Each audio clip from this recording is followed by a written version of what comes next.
prognosis from the veterinary clinic in Ornesteport is that it is definitely white muscle disease. Now, the smartest member of the Safari Live presenters is the one who figured that out, and that is, of course, Jamie. And she figured out from a scientific reason, we're not saying it definitely is, but that's the initial prognosis, that it is white muscle disease. But why the reason it happens so quickly, and it's also happening to the adults. And I'll go into it briefly, but I'll let Jamie explain it to you in full, since I cannot take any credit. That was all Jamie. She came in and said, I've had an epiphany about why it's happened so fast. So vitamin E, it's a vitamin E deficiency, and you need fat to dilute or absorb vitamin E. Do you see tracks there? Yeah. Going straight down to Gallagher pad. Well, spotted. So we're going to start moving our way there. So, and that's the reason it's happened so quickly and right at the end of the drought, even though we've had a bit of rain. So there's almost zero fat reserves left in the buffalo. So the lions are not taking on any fat, and it's very unusual for it to manifest in adults, but not impossible. But as I said, I'll let Jamie explain it in a bit more detail, since she is the one who came up with the theory, and it is just that. It's a working theory at the moment, but so far most signs are pointing towards white muscle disease, and it is a natural occurrence in the wild, especially after a drought like we've just had. And it's also a way of what nature's doing to give the other animals, like the buffalo and the kudu and other things, a way to recover. Because if your lion populations are very big while your animals are in that recovery period, it can really affect the populations of your large carnivores. No, that's not the lion, it's the bush. So I know it is very sad and very difficult, and what's that? No, elephant dung. But it is nature looking after itself. But also remember, hashtag Safari Live. Look how much is that info. Yes, look how much that wound's even healed since the last time I saw him. Isn't that incredible? Looking much better. So it is the authority. He's looking on quite high alert.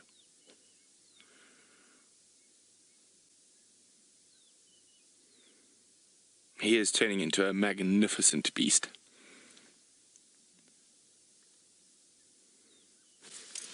I also heard that. It sounded like something behind us that he heard as well. Could be another lion. It's quite thick, the bush behind us, so we can't really see. Let's just...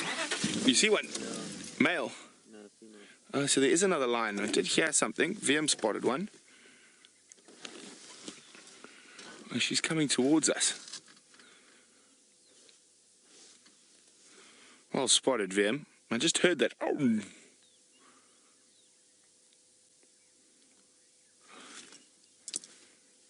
So, Richard, in case you missed it, as I just said, she's not going to go, she's not going to continue lactating.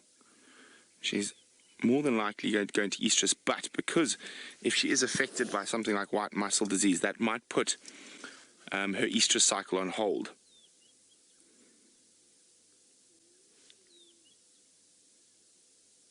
There we go. Who is that now? That one of the mothers?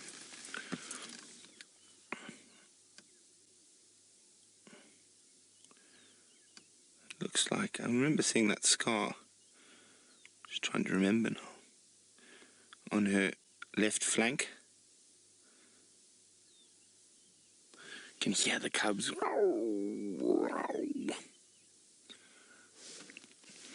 Let's just see what she does when she sees the authority. I'm sure she's seen him. She might greet him.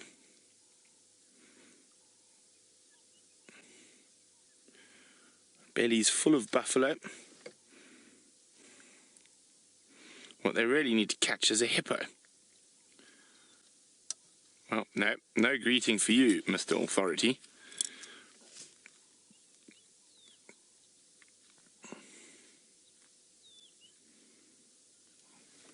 Okay, let's go see where the rest of the pride are.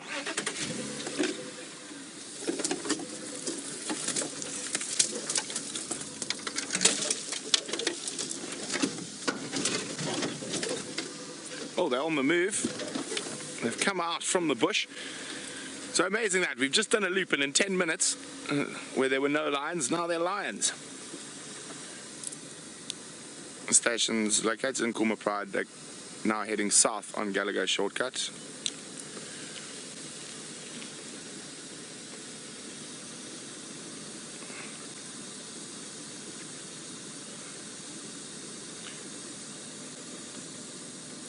Here you go.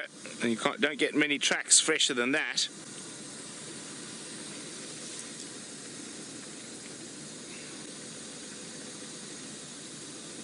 Oh, that cub has feasted. Look at how full that belly is.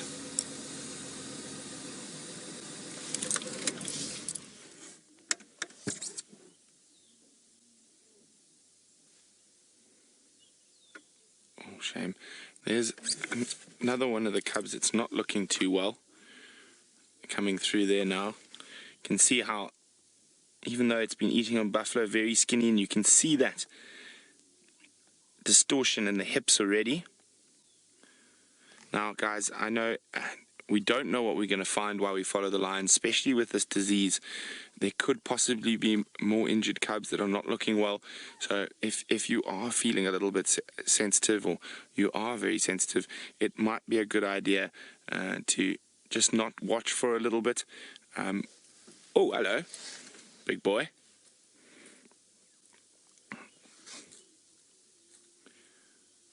Now, the males are still looking in very good condition. And I know they have eaten some giraffe and hippo while they've been out of our Traverse area. So that could be the reason. But so if you are a bit sensitive, maybe just not watch. We are going to stick with the lions. I am going to see where they're going. And so far I can see 3 or 4 lionesses. I'm not sure how many cubs yet, but I will keep following them. No more coming. Oh, more coming from the rear. Who is that now coming from behind us? It's another adult lioness.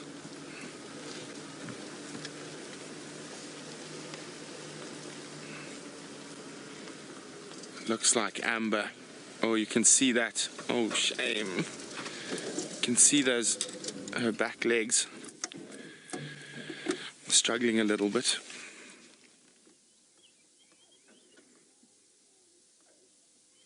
Now, as Jamie said, there's always a good chance they can survive if they start catching some other prey, as long as not all the lionesses are manifesting this, as long as there's some lions that can still hunt. Oh, so sad. I know we're not supposed to have favorites, but Amber Eyes has always been a favorite of mine. You see that splayed walking? There's a much stronger chance for the adults to survive.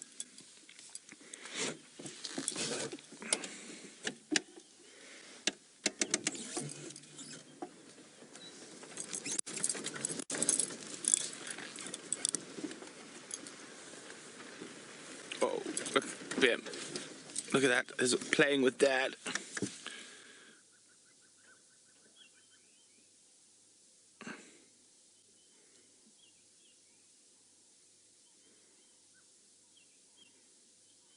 See, some of the cubs seem still completely fine. That's a shame, that one not so much.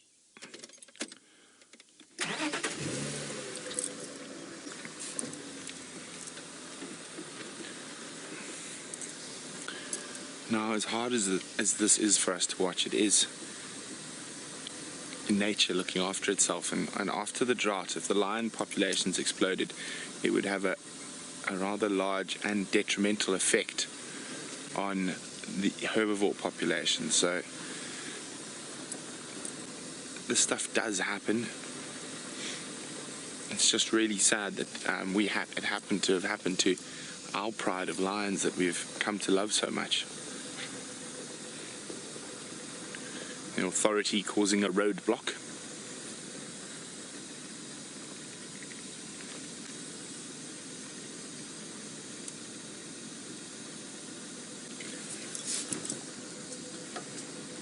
There we go. All 5 lionesses, it looks like. I can see 4. I thought I saw a 5th adult beyond. I'm not sure. Now, Anne has brought up a very good point. Is this affecting any other lions that we know about in Kruger? Well, it does, and that's how we actually got onto white muscle disease. And to the north of us, there's a pride of lions that's going through the exact same symptoms, the exact same things, and have been tested and whatnot, and we're positive for white muscle disease.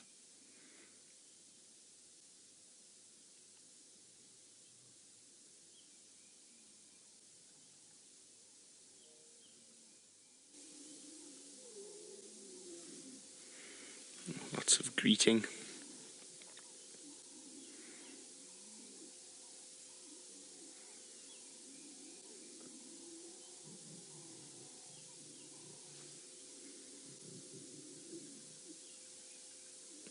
And you can even see something like that.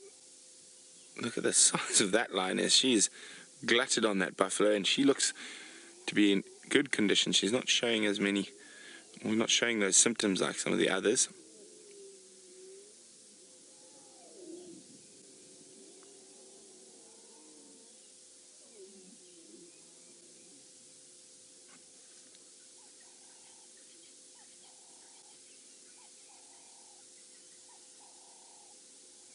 This is always a very difficult thing to watch, but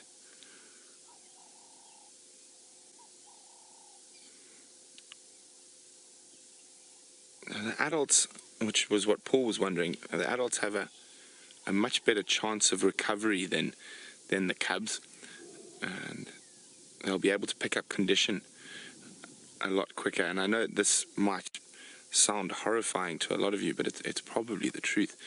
The fact is that if the cubs died, the adults would stand even a better chance of survival, not having to produce milk. So they would keep on a lot more of the fat, which would enable them to retain the vitamin E.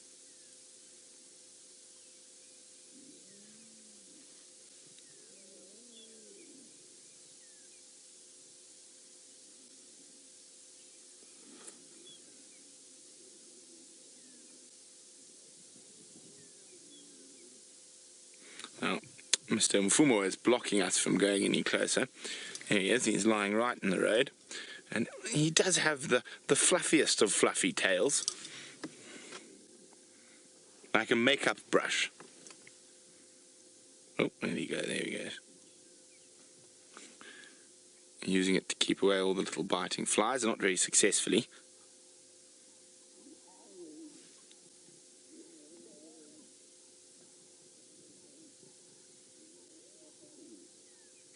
Now let's move around the authority and try to get to the girls. Sorry, but just a branch.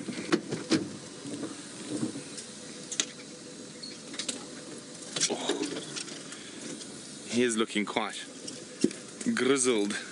I do love a male lion who's got some good scarring. It's a proper wild male lion when you can see those different battle wounds. You won't find those in zoo animals generally. And they don't really have to fight for their food. And most of them are under contraception. So not real need to fight for the ladies either.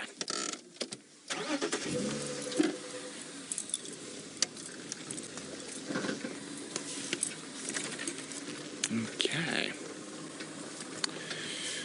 Now, okay, well, we get into a spot to have a look at the rest of the pride. Let's go see how Jamie's walk is going. Yeah, with the Nkuhumas, they've settled down a bit right next to the road. A couple of the cubs are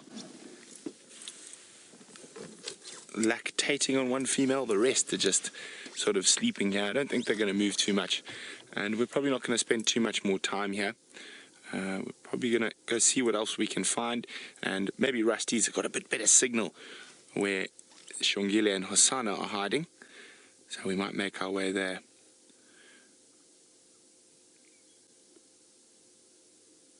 It is so difficult to watch Pride we've come to know so well in a situation like this, and it's really important to,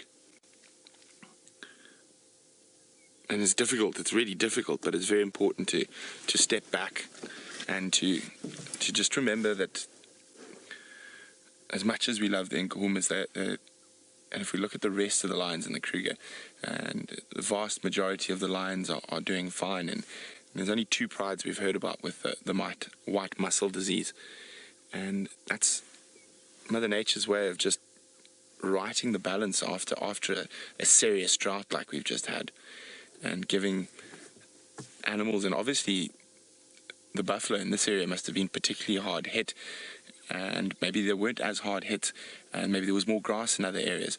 So we've got to try look at the big picture, although as difficult it is when we are with these lions almost every single day. Whew. And we are here to witness nature in its beauty and its sadness in this case, but it is what it is, and it's not our place now to start interfering. And it's very, very sad, but we're going to move on from these lines. And you never know, miracles do happen. I've seen it many times in the bush where you think it's all over, and these animals make a miraculous recovery. One good fat hippo would do it. So hopefully they find a hippo tonight.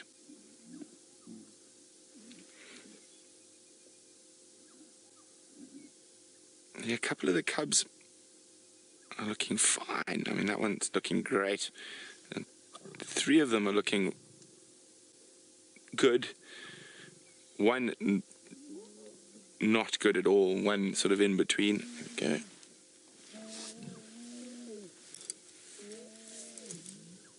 And out of the adults, Amber's the only one who's looking really bad.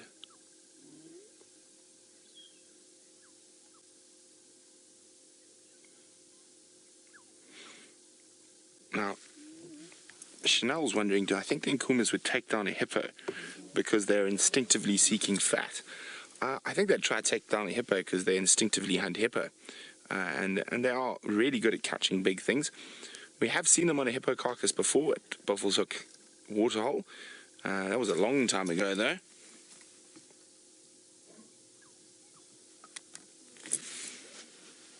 And see, that lioness is looking a little bit of stiffness in the one leg, but that to me looks more like an injury possibly from the buffalo hunt than anything else. And that fat belly.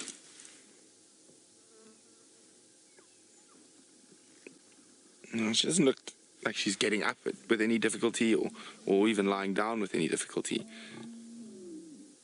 Isn't that cute? They are still the incredible Nkuhumas to me. And hopefully they're going to be able to fight off the white muscle disease. Now, the animals that do survive will have an incredible genetic strain that will be resilient to this, or more resilient to this type of thing in the future.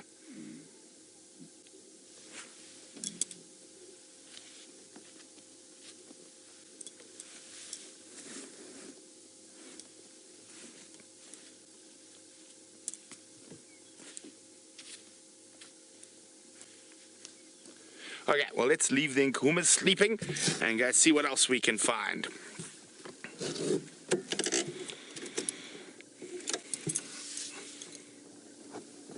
Well, hi, Price.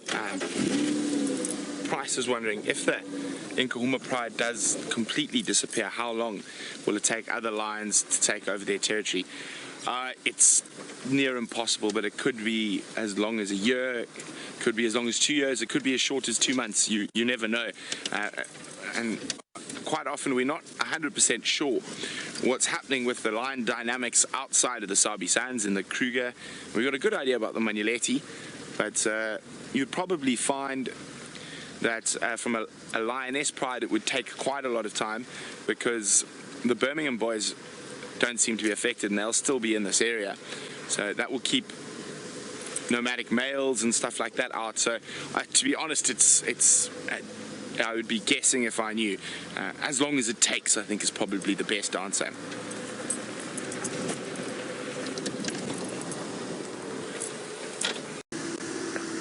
Wow, we're going to get a lovely view actually from down here. Just going to park here. There's another vehicle up at the top there, everyone. Oh, there we go.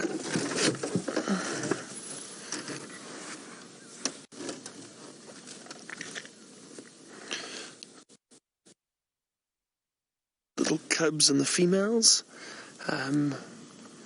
Not sure if there was a male here. Brent did say he saw a male earlier, so I'm sure that he is somewhere around here.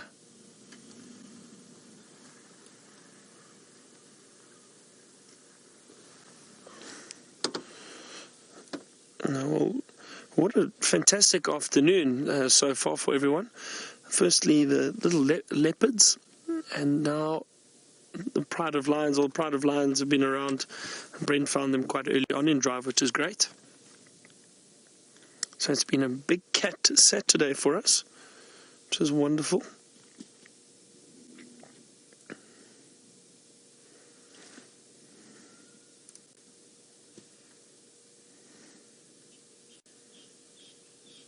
Such a lovely, cool afternoon, and that's why we're so fortunate. I think there's the male at the back. You see him.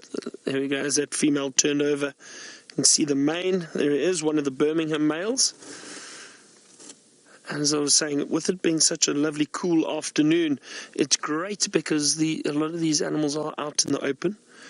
We know that generally lions, when it is hot, they prefer to lie in the shade and rest.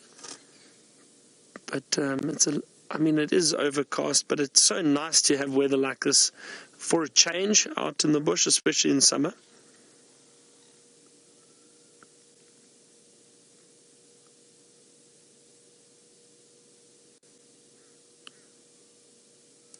And just before we lost you earlier, while our signal died on us, we did manage to find that red-chested cuckoo. Unfortunately, it flew away just before we could show you, which was nice. I know Jandra actually wanted to see one. He said he hadn't seen one yet this season. And I can hear a black cuckoo calling too in the distance.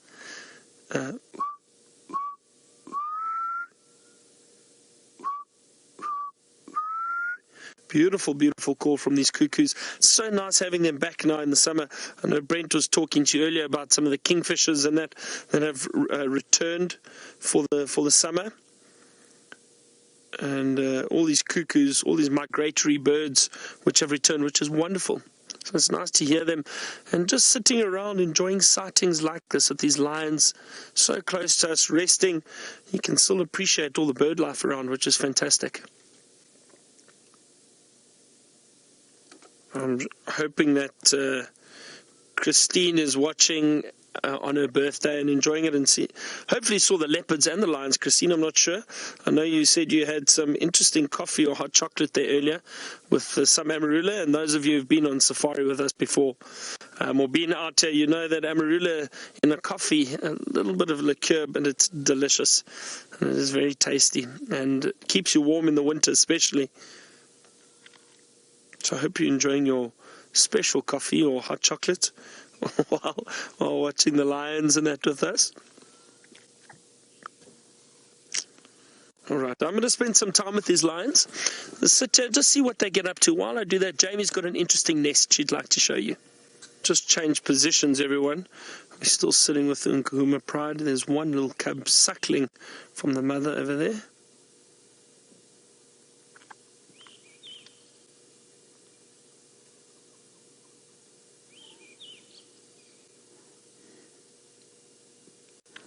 They seem very, very relaxed at the moment. Not too much movement from them.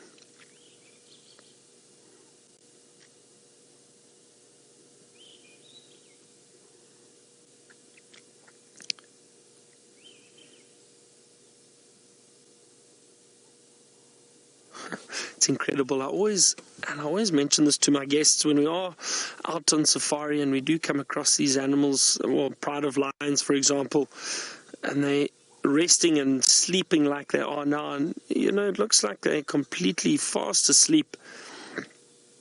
But it's amazing how these animals would react to any movement and any unnatural sound.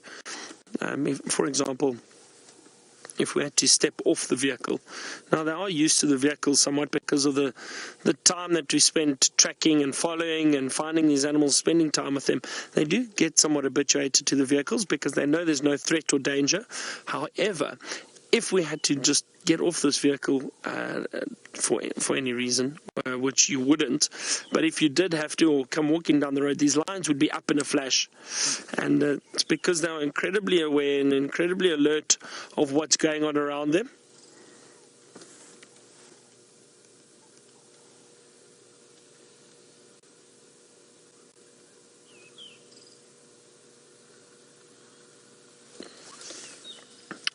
Rita, you would like a quick cub count? Let me just have a look. 1, 2, 3, 4, 5, I think. I think there are 5 here. Is that one on the other side? Yeah. 1, 2, 3, 4, 5 that I can see, Rita. Five little cubs. This one's resting very, very comfortably there.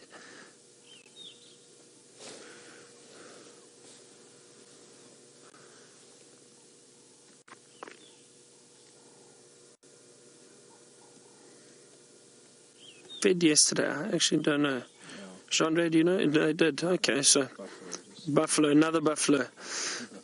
Wow, no, another 2 buffalo. So, everyone, for the past 3 weeks now, or 3 weeks, almost a month, these lions have been very successful in hunting the buffalo. But as we've seen, the buffalo are not in good condition, and it's because of that bad drought that we had. I think they'll start doing a lot better now because there's a lot of grass, green grass that's come up over the last 2 weeks. But it's going to take a bit of time. But the buffalo were really, really struggling.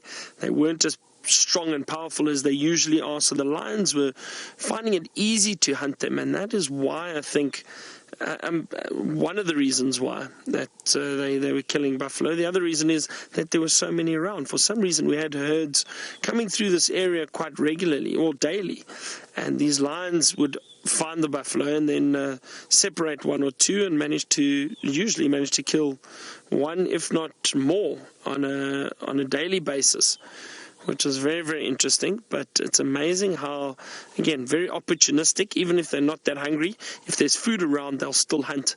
And that's exactly what was going on. These buffalo were in the area, easy targets, and these lions were able to hunt them very successfully. But it appears, and those of you who heard Jamie's explanation or in theory earlier, it appears as if it's been to the detriment of these cubs and these lions, which is a possibility. I don't know, very, very interesting situation at the moment with these lions, and it's sad, and we don't always know the answers. Again, I do think it's occasionally just nature's way of keeping a balance, even though it is very, very sad to see.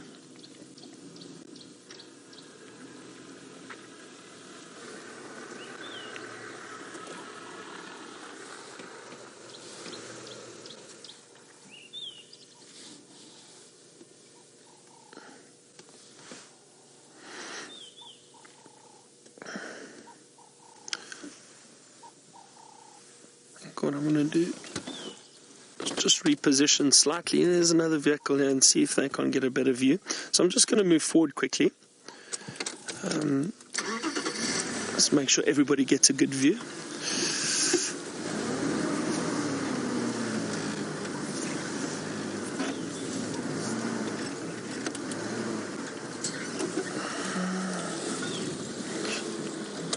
There we go. So they can move if they want to.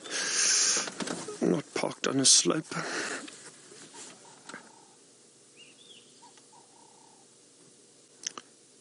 One, two, still, yeah, there's just the 5 cubs that I can see. I'm just double checking myself to make sure. And that's interesting. So some of our new viewers, if you've just tuned in and are watching this Pride, the Nkuhuma Pride in this area, and they've been around for quite a few years, I think since 2008.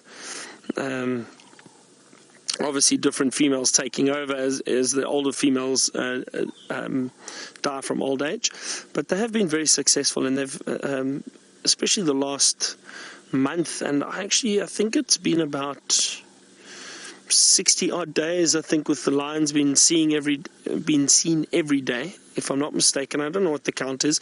It was about 57 or 58 while I was here, so it's possibly more now. But I don't know if there was a break while I was away. Not so every day, so that's been incredible. So this is the central part of their territory, and they've been very happy here because they've been able to hunt, and it's been a good area for them. And there were 8 cubs originally, but it appears as if 3 have died from this disease, which is very sad, which has hit them suddenly. 2 weeks ago they were looking healthy, there was nothing wrong. All of a sudden it appears as if they've picked up some disease, which is very, very sad. But again, it is sometimes nature's way of keeping a balance, even though it is hard for us to see. And quite sad, because they did look like they were doing very well, and it's been a very hard season for these lions. Mange. The mange was a big issue for a long time. Not just this pride, but another pride, the Styx Pride in the south. And also battled with mange and lost a few cubs, and then this pride appeared to have picked it up. And I think they may have got it from the males, perhaps. And now with this white muscle disease,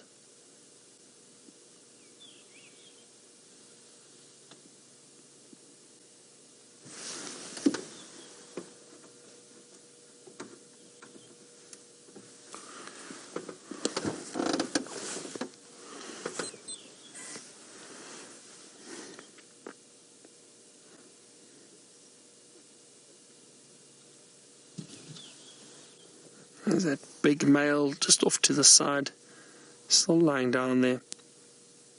Now these males, a few of them, so this male comes from a coalition of 4 big males, and he was, a few of them were trying to mate with some of the females from the pride. So who knows, perhaps in a few weeks we may have some new little cubs around. I'm not sure. Depends if the mating was successful or not. Look at him, he's just lying down. That's wonderful. All right, are we going to sit here for a little bit longer? Just see if they do decide to get up and move around. But while we do that, let's head back to Jamie before she heads back to camp. It is getting a bit darker now, and just see. So, lions, I think 1 or 2 have rolled over, and that's about it. They're still very need to go off and hunt. They'll definitely start moving later this evening. They're just still conserving the energy, and I think also, unfortunately, with that disease that they've got at the moment, I think it probably is quite draining for a lot of these animals. And they're not as active as they usually would be if they are fit and healthy. It's funny, they don't look in bad condition though. If you had to just see this pride of lions, you'd think they look pretty good. But apparently it's when they get up and start moving around and walking that you see a problem.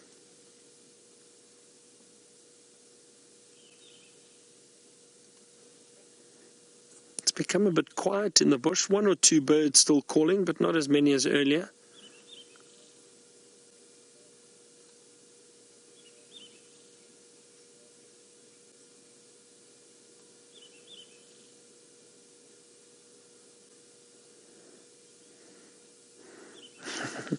Isn't that just so cute? Lying on, or just about on the tail of the mother.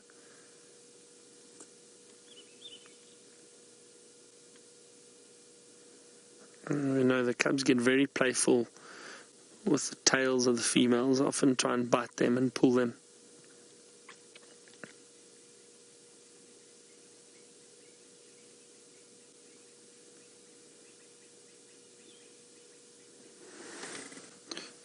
Often I think to myself, because, we're very fortunate that we get to follow and find animals on a daily basis, those of us who do work in the bush regularly, and we need to occasionally just remind ourselves how lucky we are and how fortunate we are to be able to get so close to these wild animals and view them.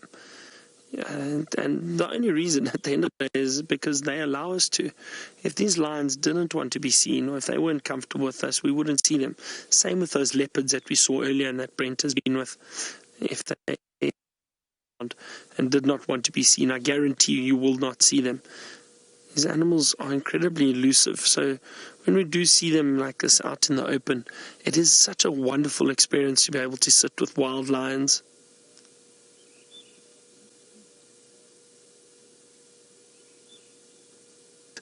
I hope I get this right. I think it was it's by Karen Blixen. She was an author, and I think she wrote I Dream of Africa. And in the book, I think she says it is only when you have lived amongst lions that you truly feel alive. She lived, I think, up in East Africa, and obviously got to see many lions, and just a lovely little quote about the lions. And when you hear them calling in the evening, there's actually nothing better. It is a wonderful, wonderful sound, and always wonderful to have these massive predators around, even though we feel very comfortable with them at the moment. Speaking of big predators, Brent is still with those little cubs.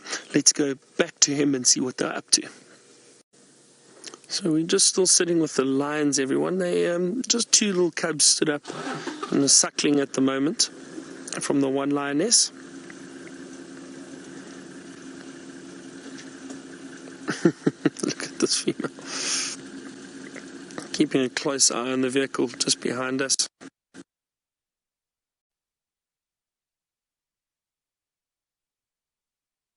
Drive. We can find perhaps some interesting nocturnal animals. Who knows? First night drive back for me after a little break. So let's see how my spotting skills are. It's always difficult to multitask, I say. Spotting the spotlight and talking to everyone and the voices in my head from Final Control. But lovely to see the lions, though, even though, there's a bit of distress amongst them at the moment, but still wonderful to get to spend some time with them and show them to you. Let's see if we can get out of here quickly.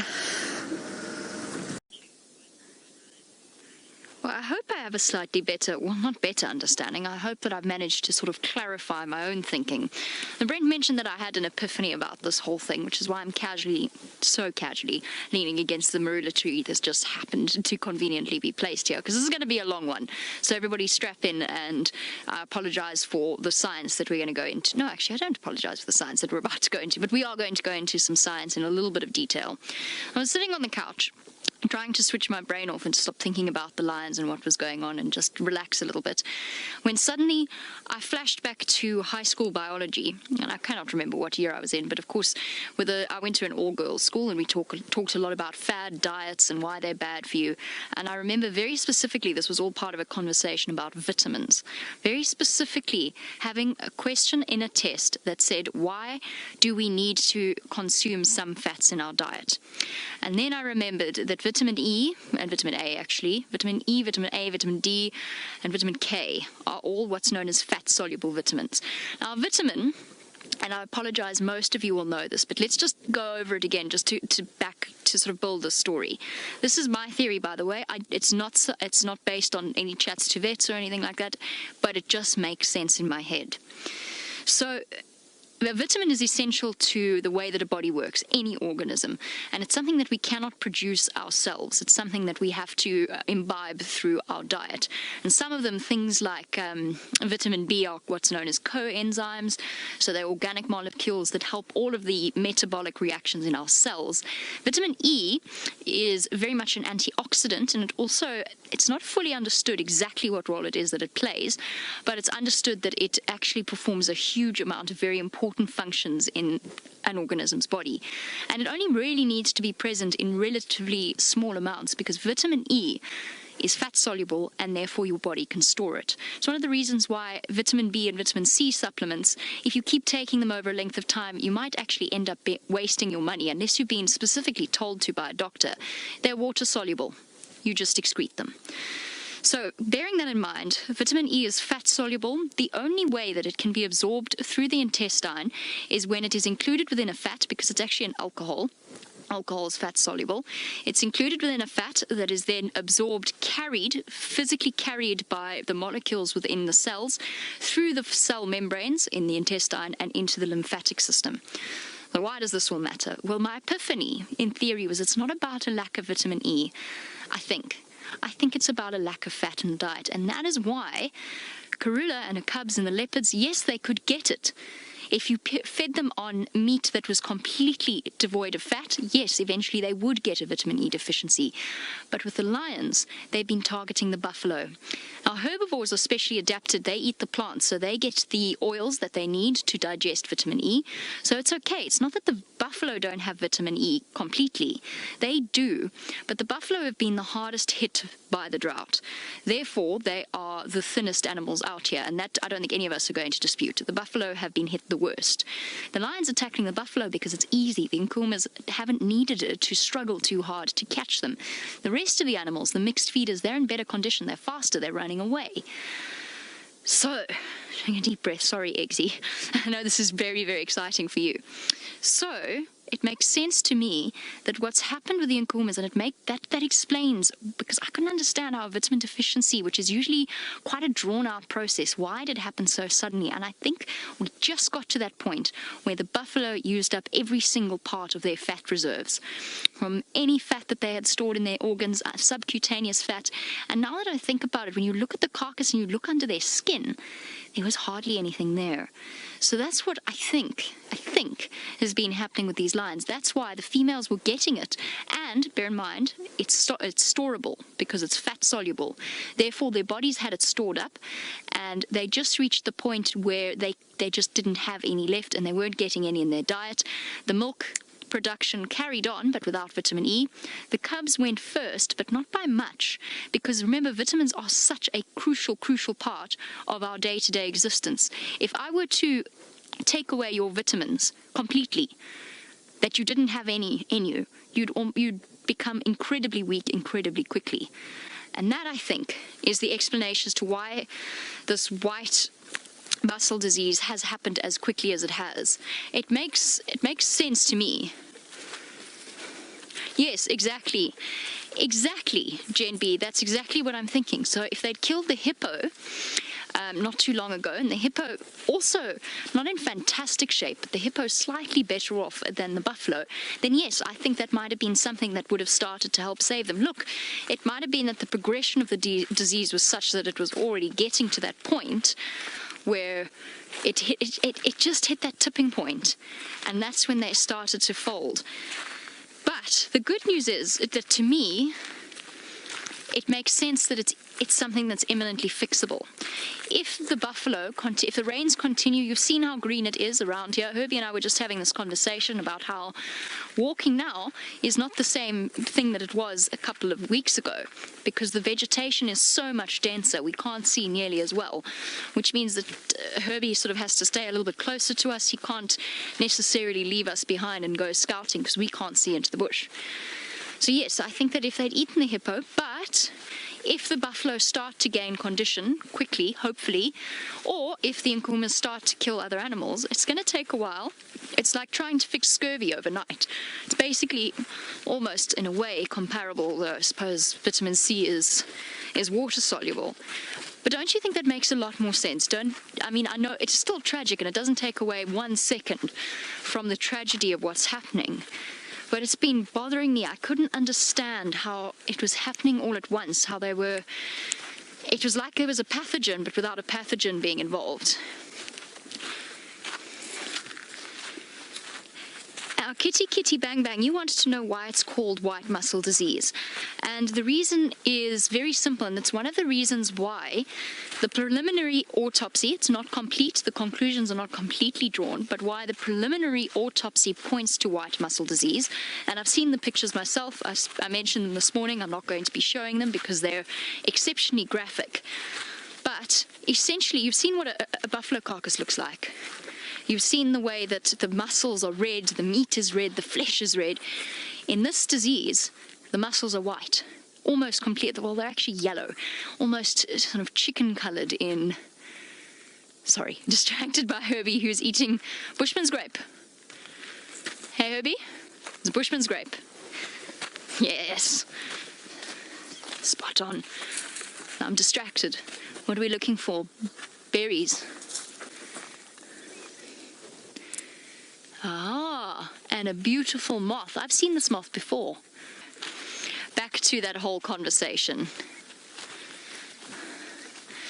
Diane, you wanted to know if white muscle disease could have killed the buffalo that were already dead.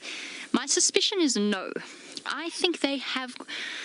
Look, it might be part of the malnutrition, so they might have a slight vitamin E deficiency. They might as just part of the entire malnutrition that they've been subjected to.